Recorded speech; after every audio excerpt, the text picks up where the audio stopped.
மாணிக்கவாசகர் அருளிய திருப்பள்ளி எழுச்சி.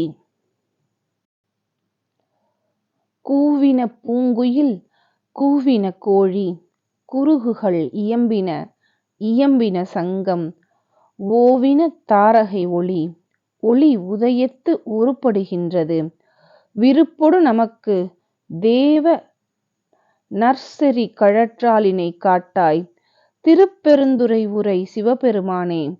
யாவரும் அறிவறியாய் எமக்கிளியாய் எம்பெருமான் பள்ளி எழுந்தருளாயே.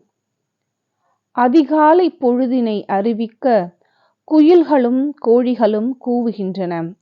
பறவைகள் குதூகலமாக கீசு கீசென்று கூச்சலிடுகின்றன.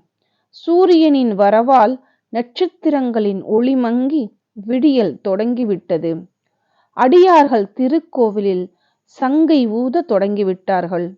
நீ விருப்பத்தோடு நம்மை தேடி வந்து அருள் செய்து உன் திருவடிகளை காட்ட வேண்டும் திருப்பெருந்துறை வாழும் சிவபெருமானே. யாராலும் உன் பிறப்பின் இரகசியத்தையும் செயல்களையும் உணர முடியாதவன், சிந்தனைக்கு அப்பாற்பட்டவன், அடியவர்களுக்கு மிகவும் எளிமையானவனே, உறங்காது எழுந்திருக்க வேண்டும்.